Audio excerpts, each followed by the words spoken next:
Coming up on the January 26th edition of Carolina Week. Workers are laying the building blocks for Carolina's future, but is construction at UNC leading to more headaches than progress? And UNC is overhauling some of its technology as well, but some students aren't warming to the change. That's right, down goes Duke. Tar Heel women's basketball proves it's got game. Plus, your 4-day forecast. All that and more. Carolina Week starts now.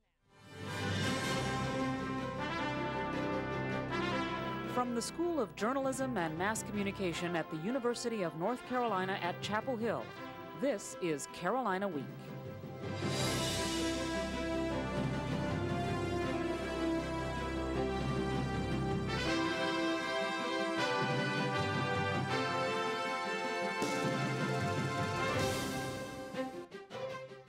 Good evening and welcome to the January 26th edition of Carolina Week. I'm Joe Mott. And I'm Lydia Garlikov. UNC is experiencing the biggest construction boom in history, and several areas of campus are affected. Many of these projects are causing headaches. Reporter Elizabeth Storch has the story. It might seem like you can't escape from the constant sounds of construction or the sidewalk detours on campus these days. Add the closing of Cameron Avenue to the list of construction hassles, and you have a frustrated community.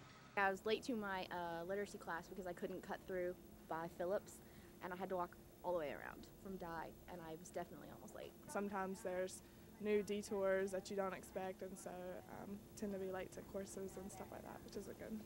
There are 50 construction projects currently underway, and many of them are behind schedule. The red marks on this campus map show exactly where the construction is located. The problem isn't just how many projects there are, it's how many of them are behind. Construction here at the Rams Head Center began nearly 2.5 years ago. It should have been complete by now, but the new completion date is next October.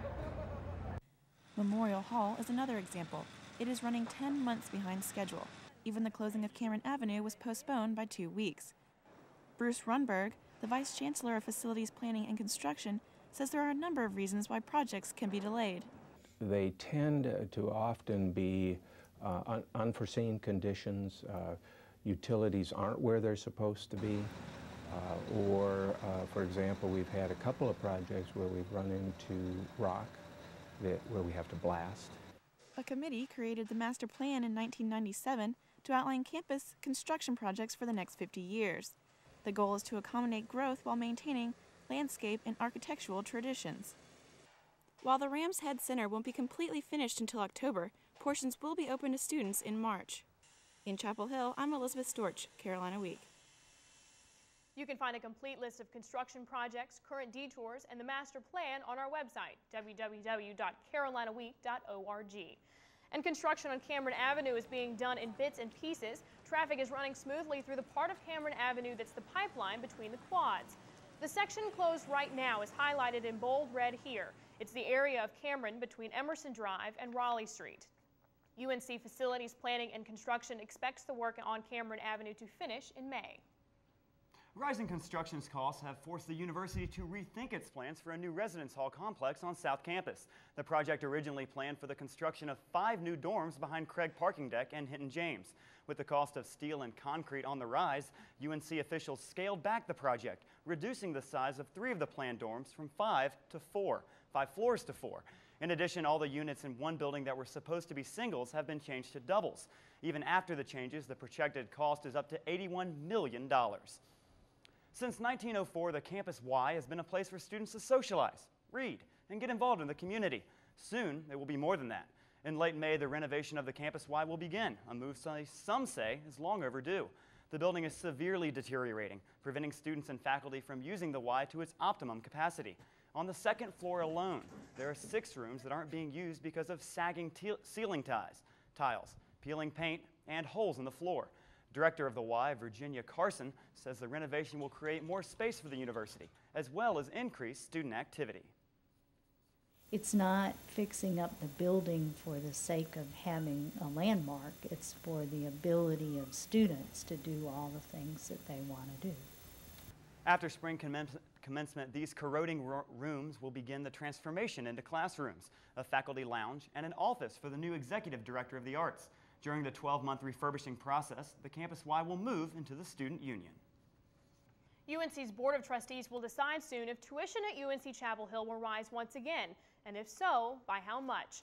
Student Body President Matt Calabria held a forum Monday night for students to voice their opinions about the proposed tuition hikes. Calabria presented the 3 plans the board is considering, then opened the floor for student questions and discussion. Out-of-state students voiced their concerns loudest, expressing frustration that they'll bear the brunt of the tuition increase. Vice President Jerry Lucido fielded questions and conveyed the university's regret that they've placed such a burden on the out-of-state students. Lucido and Calabria urged students to continue to voice their opinions at the board meeting. And many students took that advice. They showed up at the UNC Board of Trustees meeting Wednesday afternoon, where the board members discussed the options. The board has been considering the 3 options, and students appeared at the meeting voicing concerns about the tuition hikes. Chancellor Measer recommends raising in-state and out-of-state tuition by similar percentages, but that would mean a larger increase for out-of-state students. Student Body President Matt Calabria doesn't think tuition should be raised so steeply for out-of-state students. Provost Robert Shelton relates to students and parents struggling to meet ever-increasing tuition demands. And the children all worked, they contributed, that was part of the deal. We'll let the final decision is on the Monday edition of Carolina Week. Whichever option the board chooses, the increase won't go into effect until the next academic year. A campus resource center is seeing its New Year's resolution come to fruition, but some students wish that particular New Year's commitment had fizzled out with the holiday champagne. Carolina Week reporter Nora Warren has the story. When it comes to Carolina emailing, it's out with the old and in with the new. The Information and Technology Resource Center launched an updated version of webmail during winter break. Although the upgrade is supposed to have helpful new features, many students say they aren't impressed. You have more options, but it's not as easy to navigate. It's really hard to organize the emails in there. I liked before how it had the UML thing when it came up. They could make it a little bit faster. ITS representatives admit the system is slower, making sending a message feel more like the Pony Express than the Information Superhighway. But these complaints aren't falling on deaf ears. We've taken and brought in another machine and we've added it to the webmail cluster, and that's something that has, over the past few days, dramatically improved the performance. And for those of you who missed the You've Got Mail pop-up box, it's still there, along with several other features, if you know where to look. All you have to do is go into Preferences, and there's a little checkbox. You can check it, and then you'll have your pop-up window again. Contact ITS for more help using the new webmail system. In Chapel Hill, I'm Nora Warren, Carolina Week. ITS workers say they're trying to get another webmail machine to make the email service even faster. While community uproar isn't subsiding after a local meeting Tuesday night. Some Carborough residents wish their neighborhoods remained unclaimed.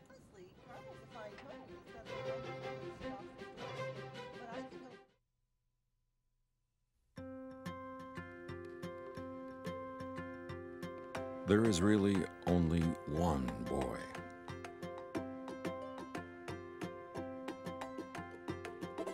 One girl.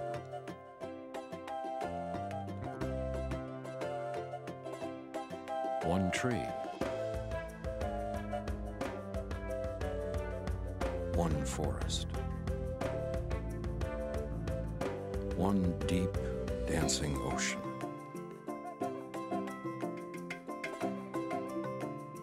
One mountain calling. One handful of sand through our fingers. One endless sky overhead. And one simple way to care for it all. Please visit earthshare.org and learn how the world's leading environmental groups are working together under one name, EarthShare. One environment, one simple way to care for it. Happy day for many local residents. Despite their protests, their neighborhoods are about to become a part of Carborough. Carolina Week reporter RJ Weber has more. There were those who said aye and those who said no. At Tuesday night's Carborough Board of Aldermen meeting, to the dismay of many local residents opposed to Carborough's annexation plan, the yeas outnumbered the nays. By a 5-2 vote, board members approved the plan that will bring some 850 new residents and 320 new acres of land into town limits. Alderman John Herrera says his decision was the toughest he's ever made. He says he prayed and reflected about how to vote. In the end, I will support annexation. I think it's the right thing to do. Highlands neighborhood resident Katrina Ryan thinks it's nothing close to the right decision and says this annexation will haunt Carrboro for years to come. In the future of Carrboro, I'm going to call it Nelson's Folly, because he's going to turn Carrboro into a neighborhood that looks an awful lot like suburban Chapel Hill. The Nelson she refers to is Carrboro Mayor Mike Nelson. He says Carrboro needs this annexation to ensure proper growth for the future of the town. The board members who gathered around these desks earlier this evening did agree on a few key points. Issues of water, sewage, and more adequate fire services spark concerns regardless of how each member voted. These neighborhoods are inadequately served with fire protection. I support moving full speed ahead to get a fire station constructed that will serve these neighborhoods. Ryan agrees the town needs another station, but questions where it will get the money to build it. Fire stations and fire trucks and firemen are all very expensive, and there's not a dime in the budget for this full speed ahead project.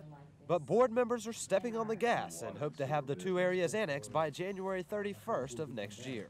In Carrboro, I'm R.J. Weber, Carolina Week. Residents opposed to the plan say they'll be active on the political and legal sides of the issue. One resident hinted there might be some new faces running for alderman next term. Carrboro is trying to get people to ease off the gas pedal when they drive through town. The Transportation Advisory Board has received lots of complaints about speeding in certain areas of town.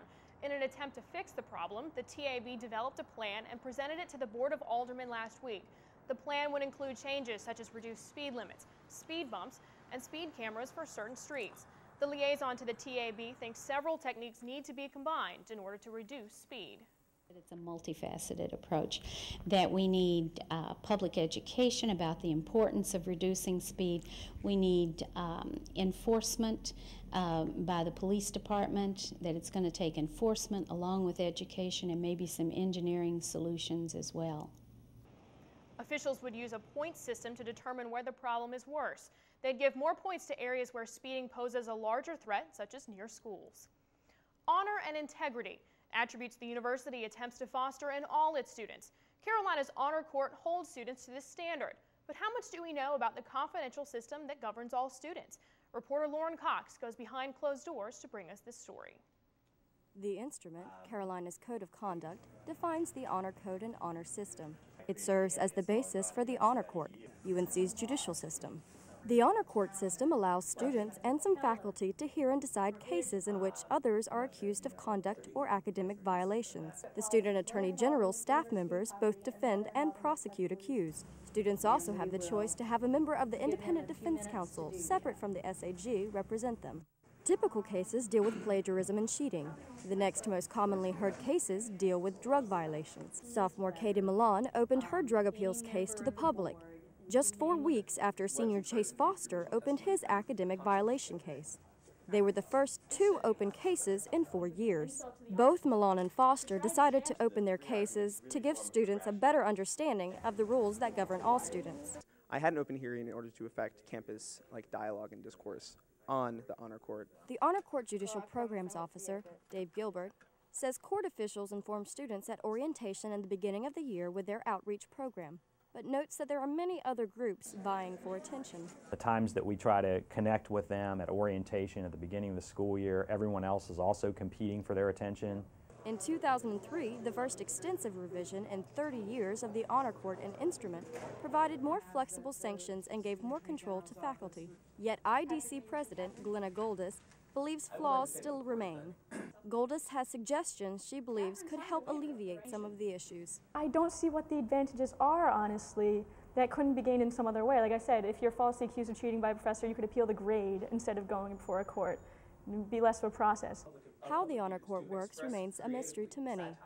But if more students open their cases to the public, the student body might gain better insight into the judicial process on campus. In Chapel Hill, I'm Lauren Cox, Carolina Week. The Honor Court will be accepting applications next week. Students interested in becoming involved or learning more about the Honor Court can link to its website through ours, carolinaweek.org. Well, election fever is here. Campaign signs and flyers have been plastered across campus since official campaigning began on Tuesday. Campaigners handed out flyers for student body president. Others held up signs to try to sway likely voters. Though many questions came up about campaign violations last year, junior campaign worker Kathleen Castillo said candidates are working to make this year's race a clean one. I think all the candidates have really made like a strong commitment to make sure that they have someone working for rules so that nothing's getting broken, no rules are broken, and no one's like doing things they're not supposed to be doing. Carolina Week will host a debate between the SBP candidates next Thursday. You can cast your vote February 8th. We'll have full elections coverage that night. The new student group Project Landmine is wasting no time getting its message out. The group hosted Minesweep 2005 in the Great Hall Monday evening. More than 150 students attended the benefit concert featuring performances by campus groups. The crowd enjoyed the music, but no one could sidestep the focus of the evening. The event is part of Project Landmine's ongoing effort to raise awareness about landmines around the globe. Guest speaker Thomas Vida says he's glad students realize the importance of this issue. It affects close to 60 countries around the world, with an estimated total of perhaps 50-60 million landmines still in place around the world. Many people don't know about the severity of the problem. The group raised $600. Half will be going to UNC's tsunami relief efforts. The other half will be going to UN's Adopt a Minefield program for demining in Southeast Asia. Mr. Rob Ellis joins us now. Well, it seems like we're kind of losing some of that winter weather and we're coming into spring-like temperatures or something. It's kind of weird. Well, for the time being, things are going to be a little bit warmer, but there are going to be some ups and downs in the weather coming up. Some students entertain themselves in the relatively warm temperatures on Wednesday, but will the winter weather be back this weekend? Find out when Carolina Week returns.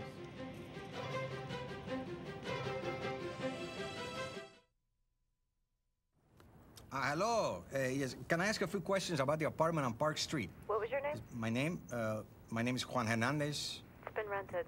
Oh, it's gone. Hello, my name is Sanjay Kumar. I am calling about the apartment on Park Street. It's not available. Not available? Hello, my name is Tyrone Washington. I'm calling about the apartment on Park Street. Just been rented. Hello, I am Chen Ling. My name is Khalid bin Ali. I'm Tuan Vo. Hello, my name is Moshe Goldberg. I use a wheelchair. It's gone. Not available. All right. Thank you. Yes, hello, my name is Graham Wellington. I'm calling about the apartment for rent on Park Street. Is that still available? Yes, it is. Oh, it is? Yes. Really? Housing discrimination is illegal. If you think you've been a victim because of your race, color, national origin, sex, religion, disability, or family status, call us. Fair housing. It's not an option. It's the law.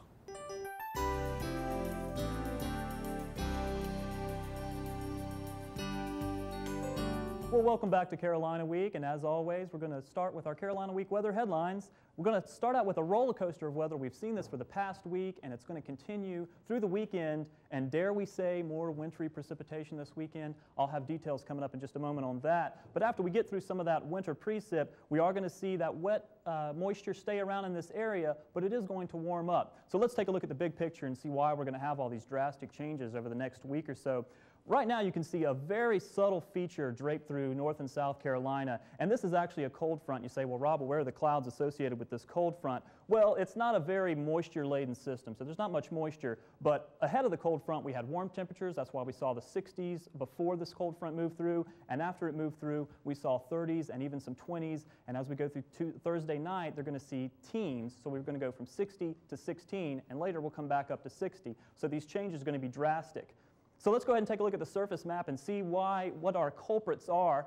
Here's the cold front that I mentioned. This high pressure system is the next feature that's going to be impacting our weather. The cold front's going to move out, high pressure system's going to move in, and that's going to bring us some northwest winds. Those northwest winds mean cold air. And before the weekend starts, we are going to see that cold air in place. Now, the next thing that's going to play a part in our weather is this system out in California and this low pressure system here right along the Gulf. Those two are going to merge, bring some moisture up into our area, and for this weekend, because we're going to have that cold air in place, there is a possibility through the midsection of North Carolina that this moisture may turn into a mixed bag of precip. We could see some chance of snow, perhaps some freezing rain, maybe even some sleet, depending on where you are in the triangle and how deep that cold layer is going to be. I wanted to go show you some January statistics for extremes that happened throughout the triangle throughout January, what we expect for our extreme highs and our extreme lows.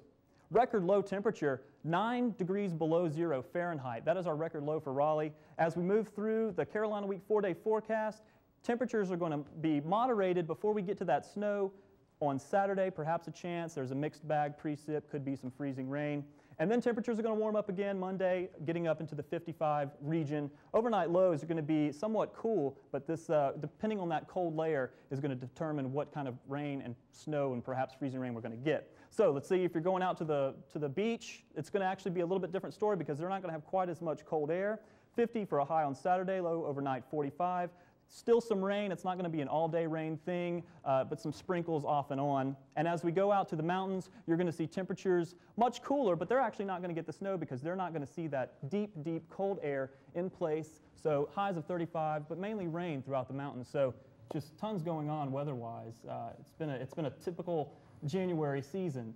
Sometimes you get some snow, sometimes you don't. I know last weekend was brutal, so I'm looking forward to enjoying some warm temperatures, at least for a little while. Absolutely. Thanks, Rob. Well, Ann Sexton joins us now with sports. And tell us what's coming up this week. I know we had a big win over Duke this week. Huge win. Half of a Carlisle Cup point we finally got, but we got to wait a little bit longer because we got to get that other half later on. So first, coming up on Carolina Week Sports, don't even think about touching that remote. Carolina Week Sports will be back quicker than an Ivory Latta crossover, and we'll have the inside scoop on Carolina sports' biggest fan.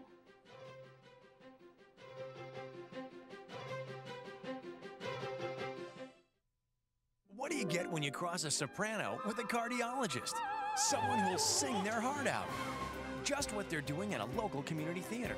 See, the Sopranos Choir and the Cardiologist Hospital contacted their community coalition and started a children's theater. They knew busy kids are less likely to try drugs.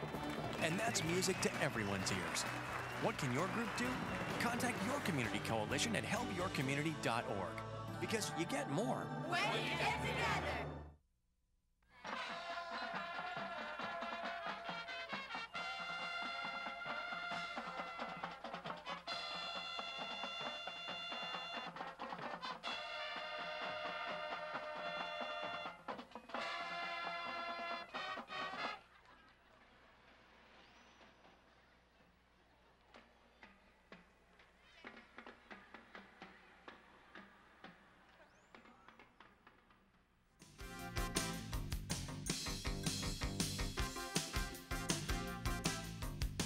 Welcome back. From the doldrums of daily news to the excitement that is Carolina Week Sports, I'm Ann Sexton with a promise to you that there will be no construction video from now on. 19. That's how many times the women's basketball team had played and lost to the nation's #1 team. 12. That's how many games it has been since Carolina beat Duke. But now you can wipe that slate clean. They say defense wins championships, so the Heels played championship caliber D, holding Duke to just 13 points in the first half Monday night. On the offensive side, Ivory Latta serves this dish hot, and Orlando Larkins throws it down cold. That's worth, you guessed it, a big high five. Second half action now, Nikita Bell provides the intensity and grit on D that keeps Carolina on top. Duke's Monique Curry pulls the Devils close late, but Allison Bales, an 80% free throw shooter, misses badly from the line with a chance to tie.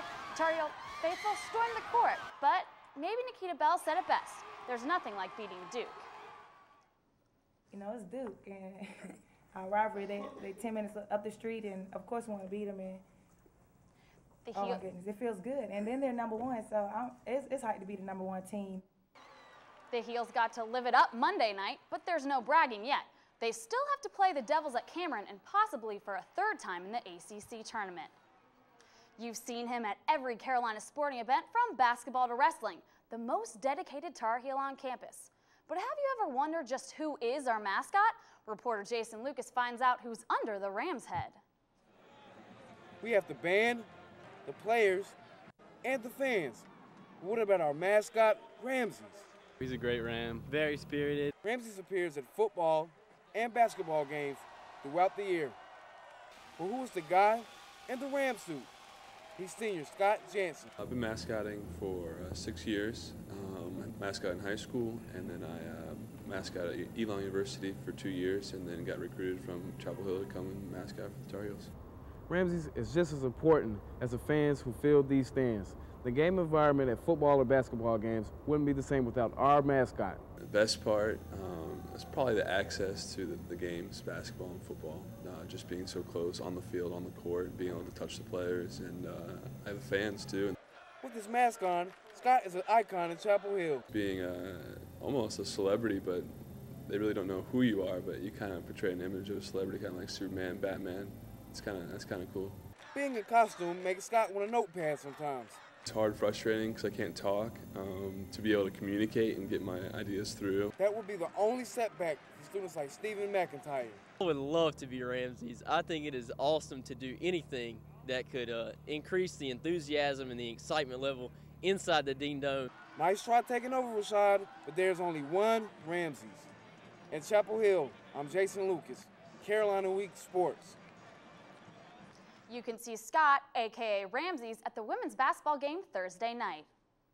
Some men's soccer players have seen Ramses for the last time as Tar Heels, but new mascots are on the way.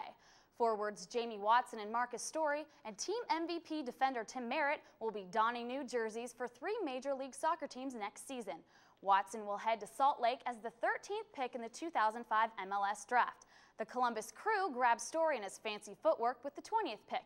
And Merritt will join former teammate David Stokes in Washington as a member of the DC United. The number 3 ranked Tar Heels are looking for a little more payback as they travel to Charlottesville, trying to retaliate for last year's late game loss to Virginia. Like last year, UNC enters the game with momentum from a 2-game winning streak. One key difference in favor of the Heels is that they won't have to worry about sharp-shooting Todd Billett, who hit this big 3-pointer to help the Cavs pull the upset 74-72. This year, UNC will also be able to rely on freshmen Quentin Thomas and Marvin Williams to provide the much-needed depth the Heels lacked in last year's collapse. Well, Virginia, it's gonna be a big game this coming up weekend. But last weekend, Jackie Manuel, he had a real big surprise for his girlfriend, and he got engaged. He had a great weekend, and with that and the threes he hit, it's amazing. Well, congratulations to him. Well, congratulations to Jackie. Thank you very much, Ann. Well, Carolina certainly has had its share of acclaimed faculty. But now UNC film students are getting a true taste of Tinseltown. One Hollywood insider is having an impact on Carolina's campus. Okay, guys, time for takeoff. 5, 4, 3, 2, 1.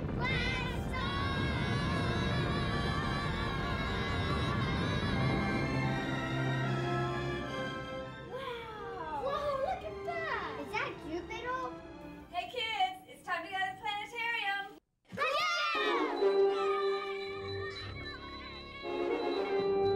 Moorhead Planetarium, where dreams become reality. If you have a story idea, contact Carolina Week at 843-8292. You can also visit us online at carolinaweek.org. If you have questions about this program, write Carolina Week at Campus Box 3365, UNCCH, Chapel Hill, North Carolina, 27599. Well, Lydia, why go to Hollywood when now we have a small bit of Hollywood right here on campus? I don't know. Following her recent credit as a producer for the CBS show The Guardian, a Hollywood pro is teaching a writing class this spring. Joan Tewksbury arrived on campus just a week ago, but her attitude toward teaching already has her students' attention. She's the most recent in a line of film industry professionals to be a guest professor at UNC. She's teaching a course that helps students writing by putting them in uncomfortable situations that simulate the real world. Tewksbury says she loves teaching because it allows students to explore their writing. It's a place to foster originality in an industry that sometimes feels like it's closing down on creative thinking. Tewksbury says she plans to only stay for this semester, but she didn't rule out the possibility of staying a little bit longer. Well, I wish I could stay a little bit longer and maybe take a class of hers. That'd be nice. I know, it sounds really interesting. I know that we love having all of these professional professors. We do. We have a great faculty here at UNC. That's true. Well, that does it for this edition of Carolina Week. Thanks so much for watching. Have a wonderful evening.